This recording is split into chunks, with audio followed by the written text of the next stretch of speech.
atas nama Jusnaini dengan NIM 502001220206.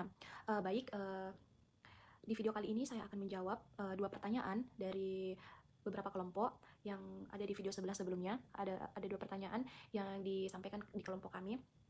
Pertanyaan pertama dari saudara Ahmad Rehan yang mengatakan bagaimana cara agar menghentikan ketertarikan sosial kita pada seseorang yang mengajak kita ke hal yang negatif. Baik, menurut saya pertama kita harus tanamkan dalam diri kita bahwa kita harus menunjukkan bahwa kita punya kesadaran diri yang kuat akan pengaruh-pengaruh negatif sosial yang ada di lingkungan kita. Kita harus menghentikan ketertarikan kita pada seseorang, apalagi dia punya pengaruh besar terhadap emosi atau kehidupan sosial kita, yang dimana itu tidak mudah, tapi itu sangat memungkinkan untuk dilakukan. Kenapa? Karena kita harus bisa menanamkan pada diri kita bahwasanya kita sebagai makhluk sosial ini harus punya ketertarikan yang positif terhadap lingkungan atau apapun itu. Maka sepenuhnya untuk bisa berpikir positif agar kamu tidak terjerumus ke pergaulan yang salah. Fashionnya itu di mana, agar kamu bisa melatih lagi diri kamu, melatih mental kamu agar bisa berpikir positif.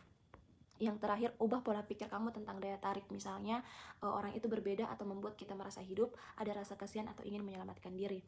Dimana dalam artian ini ketika kamu sudah merasa kamu ada di pergaulan yang benar-benar negatif, kamu merasa ini negatif, sudah tidak benar, kamu harus bisa menyelamatkan diri kamu dari hal-hal yang seperti itu. Dan lagi-lagi agar tidak terjerumus dari perlakuan yang negatif atau lingkungan negatif di sekitar kamu. Baik, selanjutnya saya akan melanjutkan pertanyaan kedua dari saudari Hikmah, yang dimana pertanyaan tersebut, apa peran lingkungan keluarga dan pendidikan dalam membentuk pola perilaku individu dalam menghadapi konflik sosial. Nah, di lingkungan keluarga dan pendidikan itu memainkan peran yang sangat penting dalam membentuk pola perilaku individu, terutama dalam menghadapi konflik sosial.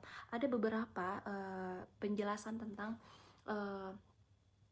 cara untuk menghadapi konflik sosial tersebut, yang dimana yang pertama itu peran lingkungan keluarga, yang dimana dalam artian keluarga adalah lingkungan pertama tempat individu belajar nilai-nilai dasar kehidupan. Dalam keluarga juga bisa membentuk pola perilaku dalam menghadapi konflik sosial, yang dimana pola-pola tersebut itu seperti menanamkan nilai moral dan etika.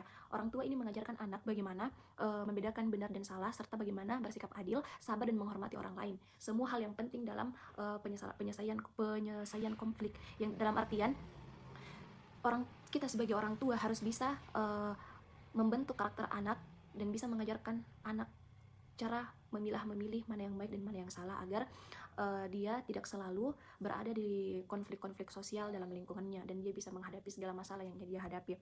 Yang kedua, membuat pola komunikasi, dalam artian anak tumbuh di lingkungan keluarga itu dengan komunikasi terbuka dan sehat.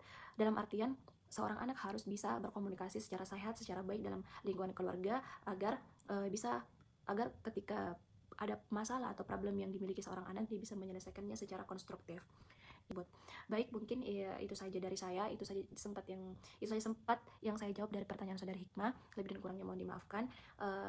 Sekian dari saya. Terima kasih atas perhatiannya. Wassalamualaikum warahmatullahi wabarakatuh.